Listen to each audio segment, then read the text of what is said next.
Good afternoon. I'm Rochelle Riley, former columnist at the Detroit Free Press and Director of Arts and Culture now for the City of Detroit. Broadcast pioneer William V. Banks had a vision. He wanted to own and operate his own television station. In 1975, he achieved his goal with the launch of WGPR TV 62 in Detroit, the first to be independently owned and operated by an African American. President Gerald Ford filmed a congratulatory message that aired on the station's debut broadcast, Big City News. On September 29, 1975, Amiri Porter, Doug Morrison, and Sharon Cruz became the nation's first African-American primetime news team.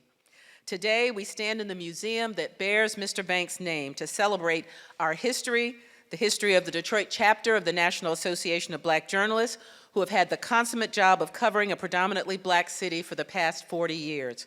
One of those folks who has gotten plenty of coverage, and many of us have been a part of that coverage, is the current mayor and my current boss, a man who knows the strength of diversity and the need for fair and truthful journalism. That man is Mayor Mike Duggan. Well, thank you, Rochelle, and I'm glad to be here to congratulate NABJ on the 40-year anniversary. I didn't appreciate how old I was until I came in and saw that TV, as I used to have that at home in the living room. Folks around here are rolling their eyes, but we really did watch TV in that way. In 2018, of course, it was great when you hosted the national organization here for the convention. The president of the Detroit chapter that year, the person who wrote me into all the activities, was a person by the name of Vicki Thomas, who we have since gotten gainfully employed as the city of Detroit's communication director. And I guess I do feel like I've been a big supporter of NABJ. Of course, Rochelle Riley is now the city's arts and cultural director.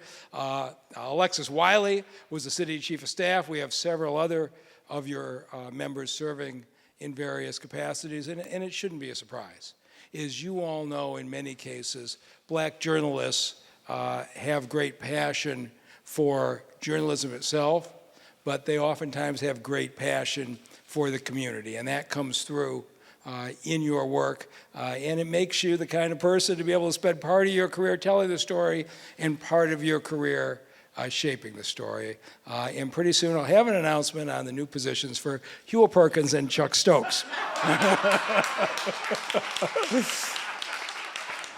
But I did want to offer a resolution of congratulations from the city of Detroit to NABJ, and I'm looking forward to the year of activities we have coming up.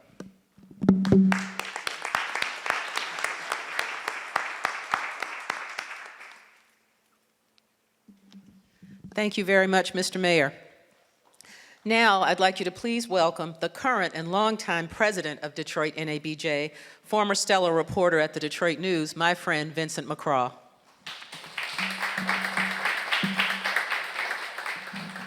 Thank you, Rochelle, and welcome, everybody.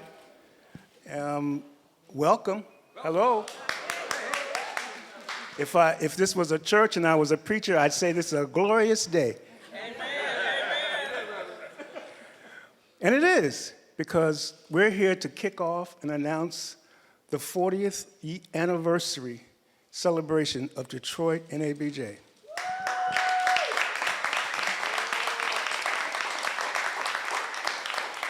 Through these 40 years, we have done wonderful things. We've not only stayed true to our core mission of advocating for black journalists and media professionals in Metro Detroit, which has not only included offering them programming, but it's also included coming into some of the newsrooms here to talk to management about issues affecting our members. Sometimes those conversations have been tough, but they've been productive, and we like to think fruitful. I also want to say, for those who don't know, but I think most of you do, that our role as members in a chapter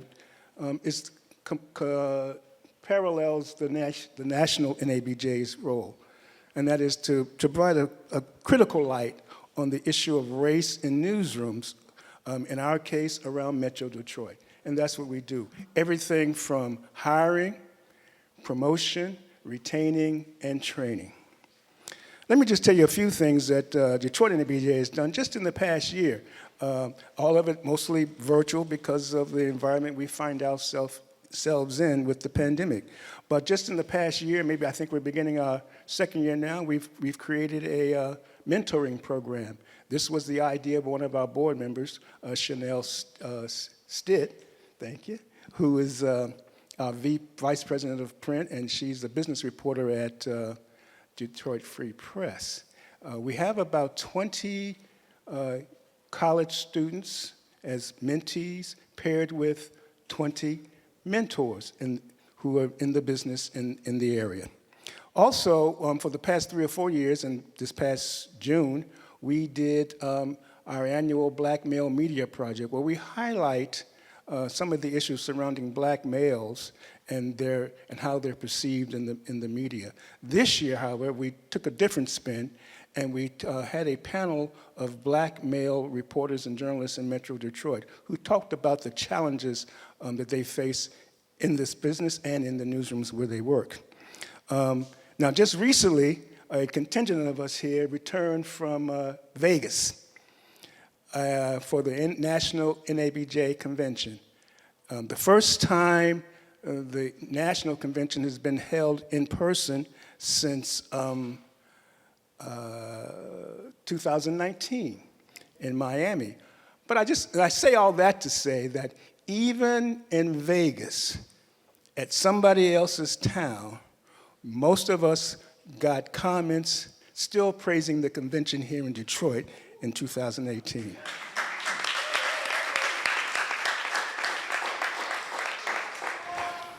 Not bragging, just a fact, that's all, that's all.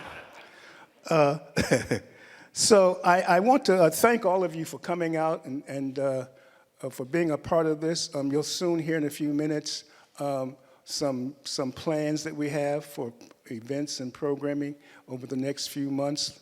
That's all I'll say, because otherwise I'll get in trouble. But I want to thank you all for coming out. And now I think, Yeah, so just give it a second so people can adjust. Okay, if you, okay. Thank you so much. Thank you. Thank you very much. Please give Vince a hand.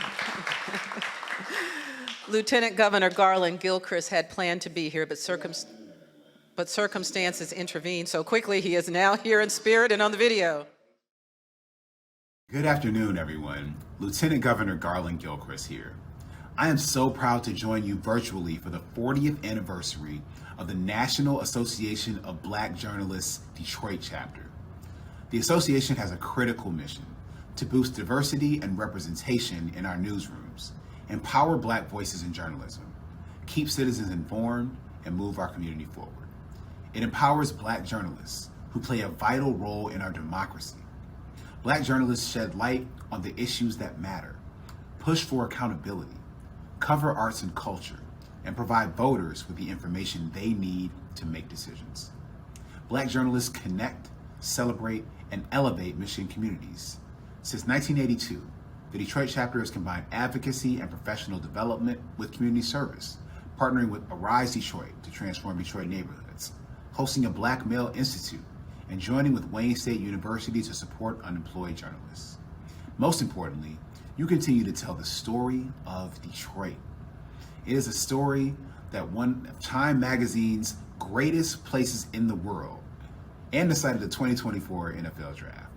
It is a story of the World Economic Forum's new Center for Urban Transformation.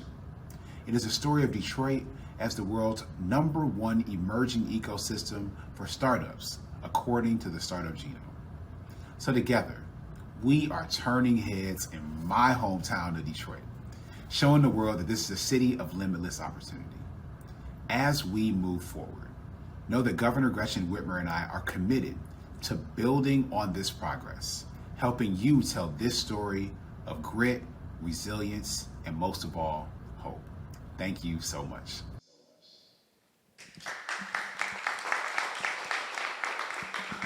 We thank Lieutenant Governor Gilchrist for that and for his kind sentiments. And now, on behalf of the county and its Chief Executive, Warren Evans, please welcome Megan Kirk, Deputy Director of Communications.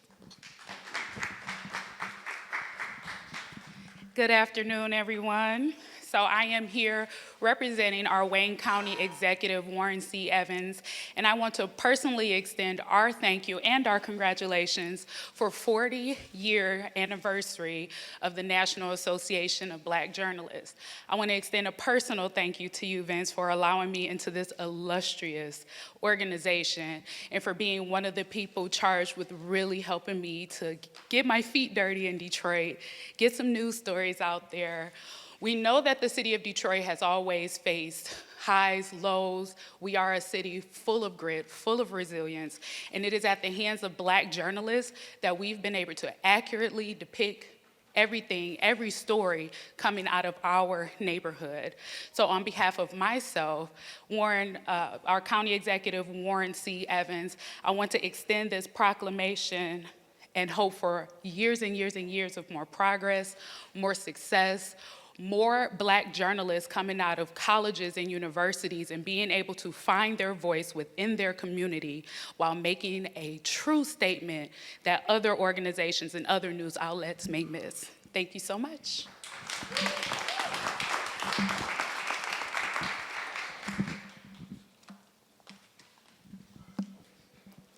Thank you very much, Megan. Do we want to get a picture? Oh, that's beautiful, yeah.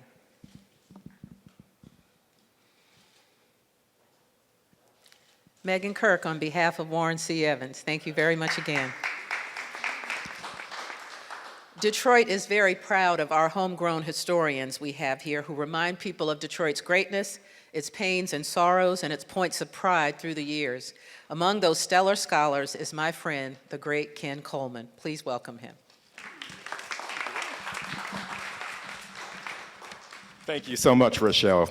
Great to be in the room with so many great friends that I've known over the years, people that I've admired, and in addition to that, a great cadre of young journalists who I'm learning and I'm meeting out on stories. So give yourselves a hand for being here. As all of you know, and we've talked about already, and we'll talk more about over the next several months, this is a town that is unique. There's no other place like Detroit, y'all, right? And it's certainly in that regard, DC and ABJ, and I should stop saying DC and ABJ, it's Detroit and ABJ. Detroit and ABJ has helped to cultivate so much talent in this town, helped to cover so many important stories in this town. And what we endeavor to do over the next several months is share a lot of those stories with you. Being here in the WGPR Museum is a point of pride, I think, for all of us. It certainly is for me. I wanted to lift up a name of a sister who was a great member of Detroit NABJ, and we lost her not so long ago, Karen Hudson Samuels.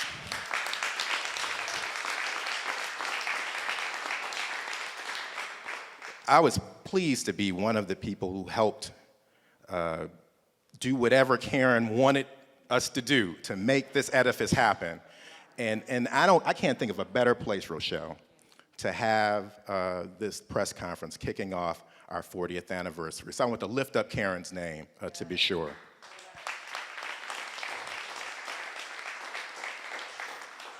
You know, being in this place, there's so much history that we could lift up, and we only have a short period of time. Again, what we're going to be doing through our social media platforms, Facebook and Twitter, and our website, we'll be lifting up the men and women, the important journalists who happen to work in Detroit, who came by this town and helped to make it the city it is. We'll be lifting up those stories, but I want to share a few things with you.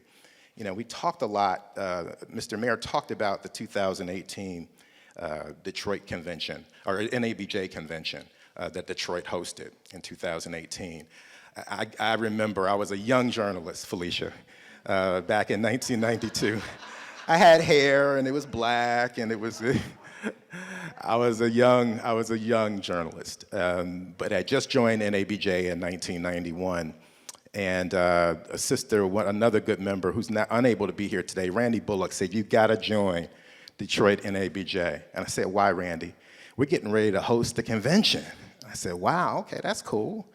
So I joined, became part of the team that helped host 2,000 journalists from, we say around the country, Darcy, but we really should say around the world, right? Because journalists come from around the world to NABJ conferences. But y'all who were members at 1992, remember we hosted the national convention. I believe we won chapter of the year that year, right, Felecia? And there was this guy named Angelo Henderson. Come on, give him some love, y'all.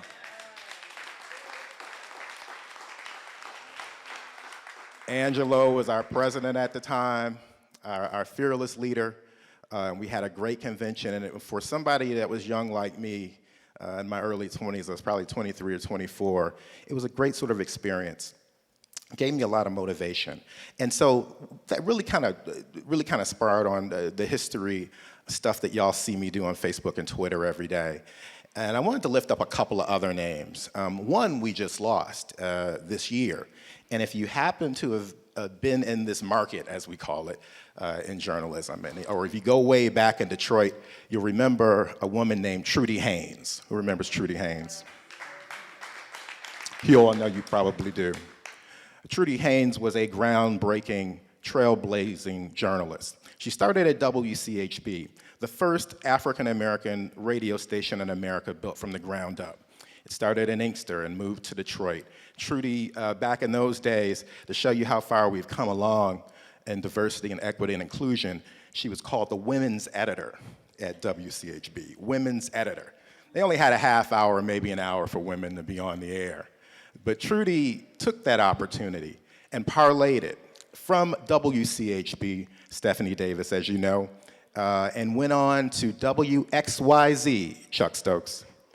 And Trudy Haynes became the first black woman on a local newscast who happened to be African American. That was 1963. That was Trudy Haynes. That was right here in Detroit. In addition to Trudy Haynes, and we're here at the WGPR Museum, and we talked about Big City News and Amir Jacobson, and that first, as Rochelle talked about, that America's first all-black evening newscast. But what a lot of people don't know, there was a brother named Jerry Blocker, who was the news director, first news director of WGPR. But it gets even better. Jerry helps Dr. Banks start this radio station, or this television station, in 1975. But 7 years earlier than that, he was the first African-American man to host an evening local newscast in Detroit. Jerry Blocker did for the old WWJ. That's right. So we are going to lift up this history. Many of you know it. We'll remind some of you of it. We'll help people understand and know it. Others will understand and know it. But it's important as we celebrate our 40th anniversary that we share the good news of this organization, because we are a great organization, right? Right? Come on, y'all. This is. All right. As I close, I want you to know, if you certainly, everybody here probably knows our website, but it's DetroitNABJ.org. You'll see these great history content pieces there. You'll see them on our Facebook and Twitter and social media platforms. I'm honored to be here today, and let's get it.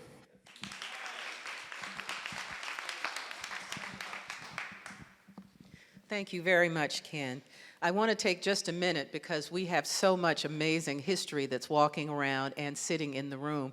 And I want to call out a couple of those folks because right now they're just sort of, very sedately in the background. But we've got Luther Keith, who's sitting over there, who longtime Detroit news editor, a Rise Detroit leader and blues man. And we also have my dear friend Huel Perkins, recently retired from Fox 2. And one of my dearest friends who, when I first moved here, my daughter moved into her house before I came to town, Cassandra Spratling, one of the best writers the Free Press has ever had. And then 2 down from her, because I'm going to get to Chuck last, Orlando. Let me tell you, Orlando Brand Williams is like just the stalwart. She worked for so long for the Detroit News and is just always there. And today's press conference was run by Darcy McConnell, who's been gone a while, so I don't know if you all remember what a fantastic reporter she was. But Darcy McConnell is here. And the mayor already mentioned Vicki Thomas, and I started to mention M.L. Elric because for a long time I thought he was black, but anyway. But so many of us have moved on, but I do want to tell you, Chuck Stokes is still there doing Spotlight, and if you didn't see Spotlight last weekend when he interviewed Otis Williams, go look it up. I was promoting it on Twitter. I was excited. It was fantastic. So, oh, and there's a couple of old heads over there I didn't recognize with the mask, and Greg Bowen sitting next to him, nice, but there's Greg Bowens, who at one time worked as a news person. And who's that brother sitting next to you in that big mask?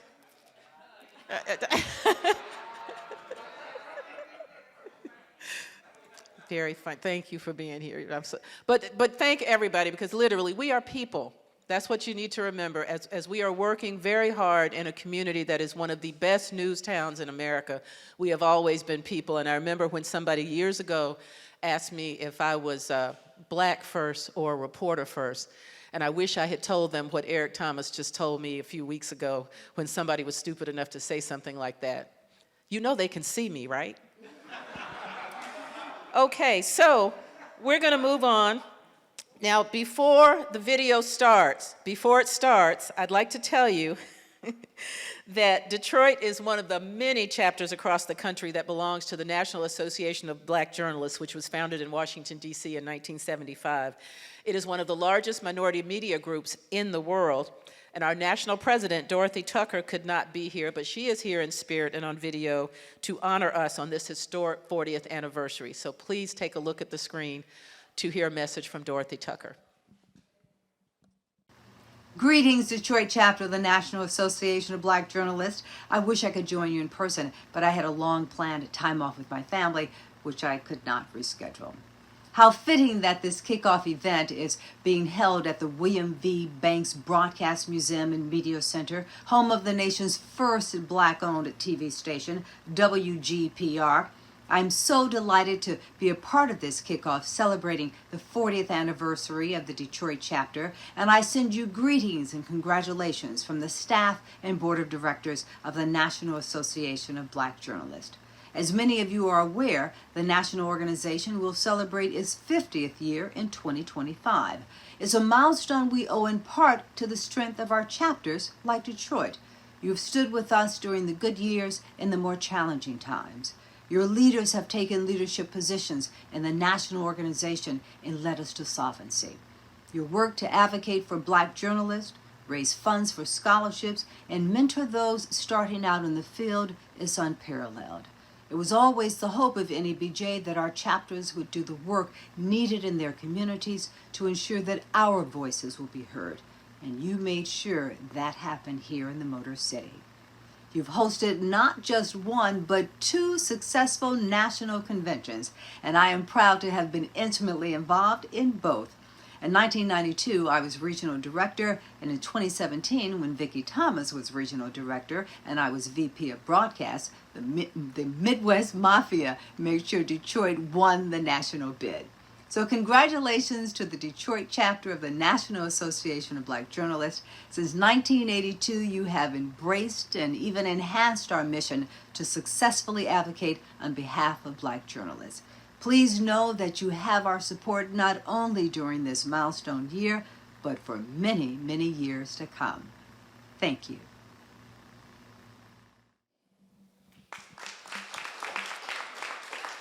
Thank you to our friend and NABJ President Dorothy Tucker.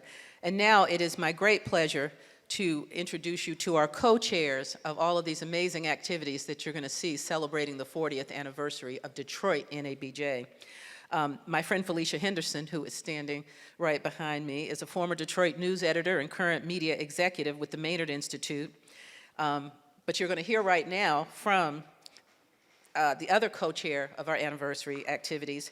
She's the creator of the Detroit Free Press's top 10 restaurant hoopla I enjoy every year, and she's the hardest working event planner in media, Nicole Avery Nichols.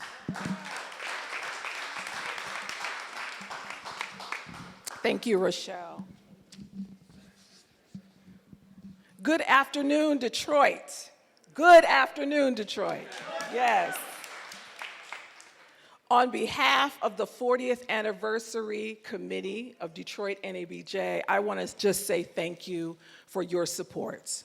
Thank you for coming out. Thank you for supporting us over the years. We truly appreciate you in this building. For 4 decades, Detroit NABJ has been a touchstone for Black media professionals documenting history, shining a light, and taking up space in an industry that has historically been less than welcoming. Through valuable fellowship, peer coaching, mentorship, advocacy, and scholarships, Detroit NABJ has poured into the rich legacy of Black journalists working in one of the most vibrant news towns in this country. Detroit Black media has an amazing history here, filled with complexity, challenges, triumphs, joys, and inspiration. Over the coming months, we will shine a spotlight on the many contributions of Black media members in this area. And we will actively look to support the next generation of Black journalists, broadcasters, and public relations professionals. In the spring of 2023, Detroit NABJ plans to award an unprecedented amount of scholarships to our next generation of journalists. This will happen at our 40th anniversary gala and roast, honoring the legendary Chuck Stokes, editorial public affairs director at WXYZ Channel 7. These scholarships will be funded by a major fundraising initiative that officially kicks off on September 8th. September 8th. To keep tabs on our fundraising efforts, check out our website, DetroitNABJ.org, for updates. So, to our first fundraiser. Our first fundraiser is built on the vision of award-winning Detroit journalist Cassandra Spratling. Early in our planning conversations, Cassandra pointed out that there is an untold story within the countless media members who got their start or made their name right here in Detroit. So, we are saying to all Black media professionals who once worked in Detroit, if you came through, come through for the scholarship fund. You can get involved by purchasing Detroit NABJ's limited edition Come Through t-shirt. This shirt will feature our Came Through, Come Through slogan on the front and the names of 200 Black media members on the back. For just $50, and it'll be mailed to your doorstep, Black journalists will get the honor of having their name included on the back of this commemorative 40th anniversary garment. This is a limited time offer, so only the first 200 media members who order a shirt will be included. We are opening these sales up on our website on September 8th. So for details, DetroitNABJ.org. That's just the first of our fundraisers. We will be updating our site with the sponsorship packet for our gala, with ticket sales for our gala and several other fundraisers marching down to the end of the year. So once again, thank you all for coming and enjoying this kickoff with us. And right now, what you've been waiting for, our music will begin, and please enjoy some refreshments thanks to thanks to Chef Brittany Davis and pastry chef Catherine Green.